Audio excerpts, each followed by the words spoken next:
Hello students, आज का हमारा लेक्चर नंबर 12 है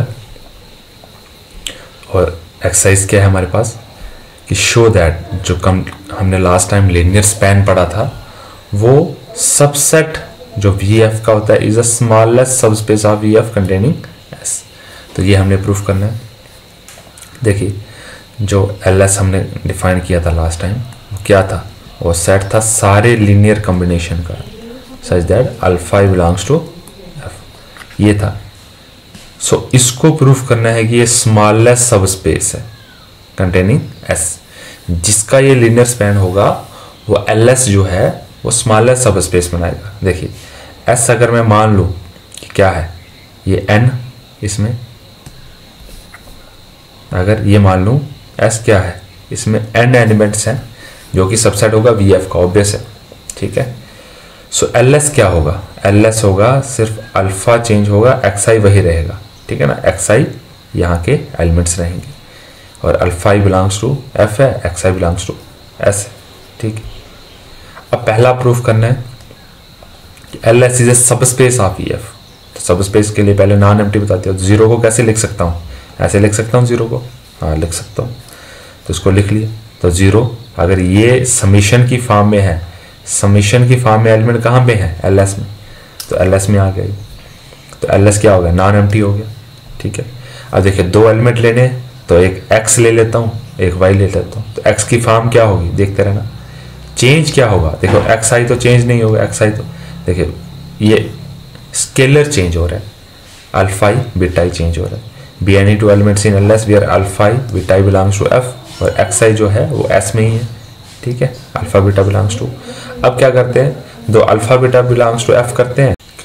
सो हमें प्रूफ करना है कि alpha X plus beta Y जो है वो एल एस में बिलोंग करना चाहिए। उसके लिए अल्फा ले लिया, एक्स की वैल्यू ये है बीटा और वाई की वैल्यू ये है। अब देखिए इसको अंदर डिस्ट्रीब्यूट करवा दिया, ठीक है ना। अल्फा को अंदर लेके चले गए क्योंकि वो कांस्टेंट है, कांस्टेंट को समेशन के अंदर ले सकते हैं, बीटा कांस्टेंट अंदर ले सकते हैं। और अब क्या किया, इसको कॉमन ले लिया, एक्स आई को कॉमन ले लिया। देखिए ये बिलोंग करेगा एल एस में, क्यों, एक्स आई है और यहाँ पे मुझे कोई स्केलर चाहिए था, ये स्केलर है। देखिए अल्फा स्केलर है, अल्फा स्केलर है, बीटा स्केलर है, बीटा स्केलर है। तो अगर ये सारे अल्फा अल्फा आई प्लस बीटा बीटा आई तो कहाँ पे बिलोंग करेंगे, ऑब्वियस है ये फील्ड में बिलोंग करेंगे, ठीक है ना। तो क्योंकि सम एंड प्रोडक्ट ऑफ फील्ड के एलिमेंट्स का वो फील्ड में ही बिलोंग करेगा, तो ये हो जाएगा। इसकी वजह से ये एल एस में बिलोंग कर जाएगा, क्योंकि एल एस में एलिमेंट किस टाइप के हैं, मैंने बता दिया समेशन के टाइप के। तो ये हो गया because and sum and product of reals is real, ये हो गया। तो सब स्पेस तो हो गया। अब क्या प्रूफ करना है कि एस सबसेट है इसका, ठीक है ना, स्मॉलेस्ट सब स्पेस कंटेनिंग एस, ठीक है। तो अगर देखिए अगर मैं प्रूफ कर दूं कि एक्स अगर एस में है और एक्स को एल एस में बिलोंग करवा दूं तो ये हो जाएगा, ये S is a subset of L S हो जाएगा। तो ये एक एलिमेंट ले लिया एस में, देखिए एक्स को कैसे लिख सकता हूँ, X is to 1 into X, तो लीनियर कॉम्बिनेशन हो गया। ये क्या आ गया, वेरिएबल 1 क्या आ गया, ओ सॉरी वेरिएबल नहीं, ये आ गया स्केलर, 1 स्केलर आ गया एक्स, ये बिलोंग कर जाएगा। देखिए लीनियर कॉम्बिनेशन में आ गया ना 1 इंटू एक्स, ठीक है। तो एक्स बिलोंग कर जाएगा, कोई भी लीनियर कॉम्बिनेशन कोई भी यहाँ पे स्केलर हो सकता है। तो ये हो गया X belongs to L S हो गया, ये सबसेट हो गया, ठीक है। अब प्रूफ करना है कि स्मॉलेस्ट सबस्पेस है, एल एस सबस्पेस तो है लेकिन स्मॉलेस्ट है। मैंने बोल लिया कोई एक डब्ल्यू सबस्पेस ले लो कंटेनिंग एस, एक ले लो, देखते हैं क्या होता है। Now we have to show that L S is a subset of, देखिए हमने कोई एक सबस्पेस ले ली जिसमें एस कंटेन करता था और अब मुझे बताना है कि एल एस जो है वो इसका सबसेट है। देखिए सबसेट होगा तभी तो स्मॉलेस्ट बनेगी, तभी तो ये छोटी बनेगी। तो इसको प्रूफ कर देना है कि ये इसका सबसेट है। तो देखिए सबसेट प्रूफ होने के लिए आपको पता है कि x belongs to L S लेंगे और प्रूफ कर देंगे x बिलोंग्स टू w। अगर ये कर दिया तो सब स्पेस हो जाएगी। तो x की वैल्यू क्या है, अगर ये एल एस में बिलोंग करते हैं तो एल एस में एलिमेंट किस टाइप के होते हैं, इस टाइप के समीशन की फॉर्म में होते हैं।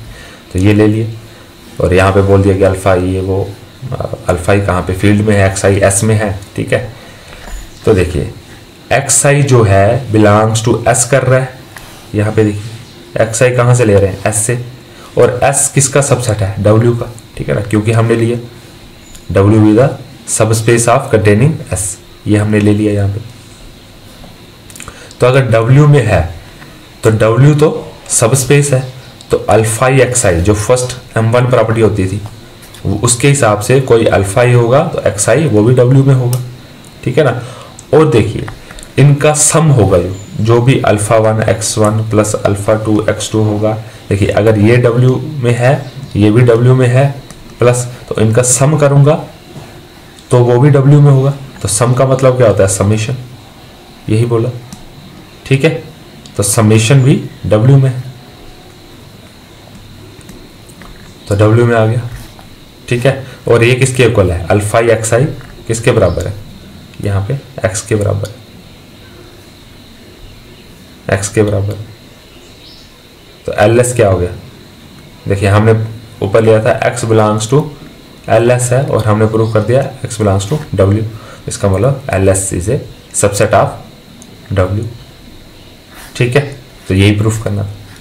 तो this proves that LS is the smallest subspace containing S, ठीक है।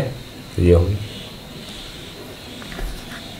अब डेफिनेशन आती है लीनियर डिपेंडेंस की। क्या होता है लीनियर डिपेंडेंस, अगर V एक वेक्टर स्पेस है, देखते हैं बहुत इंपॉर्टेंट डेफिनेशन है। अगर V एक वेक्टर स्पेस है ओवर फील्ड F, दो वेक्टर्स इन वेक्टर्स को जो कि V में है उनको हम लीनियरली डिपेंडेंट बोल लेंगे। कब, अगर उनका मैं ये बनाऊं कि उनको अल्फा ई जो मैं स्केलर लूंगा और एक्स आई मल्टीप्लाई करके प्लस करके alpha two X two plus so on up to alpha N X N is equal to 0 लूं, तो क्या होगा, इफ देयर एग्जिस्ट स्केलर्स ये not all of them are 0। देखिए अगर किसी का सम करके alpha 1 x1 plus alpha 2 x2 so on up to alpha N X N is equal to 0 लूं, और ये सारे scalars alpha 1 alpha 2 alpha N जो हैं, देखिए किसी का सम 0 बना रहे हैं तो ये 0 बन रहा है। तो बोला कि सारे अल्फा 1 अल्फा 2 अल्फा एन 0 नहीं होंगे, कोई एक भी नॉन 0 दिख गया तो उसको बोलेंगे हम लीनियर डिपेंडेंस। तो लीनियर डिपेंडेंस हो गया, ठीक है, बोल दिया मैंने। अगर हम लीनियर, देखिए अगर हम जब प्रूफ करेंगे तो ये चीज हम खुद से लेंगे इज इक्वल टू 0, फिर हमें प्रूफ करना है कि अल्फा 1 अल्फा 2 और या अल्फा में से कोई एक नॉन 0 है, कोई एक नॉन 0 बता दिया तो हमारा हो लीनियर डिपेंडेंस होगी, ठीक है। और लीनियर इंडिपेंडेंस इसके उल्टा हो जाएगा, वही है V वेक्टर स्पेस है उसमें वेक्टर्स हैं और उनको लीनियर इंडिपेंडेंट कहेंगे ओवर फील्ड F। कब, जब यही स्केलर्स होंगे then all of them are 0। जब आप लीनियर कॉम्बिनेशन, आपको पता है लीनियर कॉम्बिनेशन बताया था, यही डेफिनेशन पढ़ी है। लीनियर कॉम्बिनेशन अगर 0 लूंगा और सारे के सारे अल्फा 1 अल्फा 2 अल्फा एन 0 आ जाएंगे तो वो लीनियर इंडिपेंडेंट हो जाएगा, ठीक है। अब देखिए इसी को करते हैं, prove that the vectors are linearly dependent. हमें बताना है ये वेक्टर और ये वेक्टर लीनियरली डिपेंडेंट है, ठीक है ना। देखिए हम अगर बता दिए कि एक अल्फा जो है वो नॉन 0 आएगा, ठीक है ना, तो उसको बताने का तरीका देख लीजिए, मैं बताता हूँ उसको। तो V1 ये है, V2 ये है, देखिए अल्फा बीटा गामा 3 ले लिए belongs to F such that, देखिए मैंने लीनियर कॉम्बिनेशन खुद से ले लिया कि ये अल्फा 1 V1 बीटा अल्फा 1 नहीं alpha V1 beta V2 gamma V3 is equal to 0 मैंने खुद से ले ली, ठीक है ना। और अब मुझे बताना है कि अल्फा बीटा और गामा में से कोई एक नॉन 0 है, ठीक है ना। कैसे होगा, देखिए अल्फा को इसके मल्टीप्लाई कर दिया, ये आ गया सब कुछ, ये मल्टीप्लाई करने से देखिए ये 0 था, इसको 3 टपल में लिख लिया 0 0 0, यहाँ पे आके ये 0 हो गया। अब इक्वेशनें बनेगी, देखिए पहले वाले के साथ इक्वेट होगी, दूसरे वाले के साथ, तीसरे वाले के साथ, तो ये 3 इक्वेशनें बन गई मेरे पास इनको इक्वेट करने से। अब इनको मैट्रिक्स फॉर्म में कैसे लिखेंगे, इन मैट्रिक्स फॉर्म, आपको पता है सिर्फ कोफिशिएंट मैट्रिक्स उठाते हैं। देखिए 2 यहाँ पे 2, ये 1 इसका कोफिशिएंट, इसका 4 इसका 3 इसका 3 इसका 1 इसका 1 कोफिशिएंट, 5 5 4 4 1 1 6 6। तो ये हमने कोफिशिएंट देख ली। अब कोफिशिएंट को उठा के क्या करते हैं, मैक्सिमम रोज को 0 करने की कोशिश करनी है, जितना भी हो सके मैक्सिमम को 0 कर दो, ठीक है। तो 0 करेंगे, तो 0 करने का देखिए 1 1 दिख रहा है, 1 और 1 दिख रहा है, तो इसको इससे माइनस कराएंगे, फिर इसको इससे माइनस कराएंगे, तो वही किया। R2 को R2 पे ऑपरेशन कराया, R2 माइनस R1, R3 पे ऑपरेशन कराया, R3 माइनस R1। आप कर लीजिए ऑपरेशन, तो क्या हो जाएगा, ये सारे ऑपरेशन जब करेंगे तो देखिए आप करके देख लेना इसको, ये आएगा, ठीक है ना। R2 को पूरा का पूरा माइनस कर देना है, इस वाले को जब इससे पूरे से माइनस किया तो देखिए 2 माइनस 3 माइनस 2 1, 1 माइनस 1 0, 5 माइनस 4 1, तो ये आ गया। वैसे ही 4 माइनस 2 2, 1 माइनस 1 0, 6 माइनस 4 2, तो ये आ गया भाई, ठीक है। और अब क्या बच रहा है, देखिए ये सेकंड जो R2 है वो उसका डबल दिख रही है, ठीक है ना, इसी को यूज करेंगे।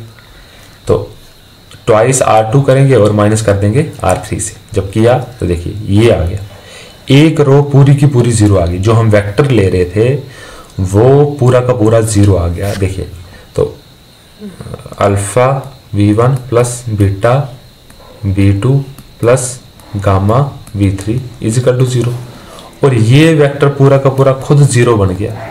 तो इसको मुझे मैं नॉन जीरो भी रख दूं, इसका मतलब है इसको मैं 2 भी रख दूं, 2 इंटू 0 तब भी जीरो हो जाएगा, क्योंकि वेक्टर खुद जीरो आ गया है।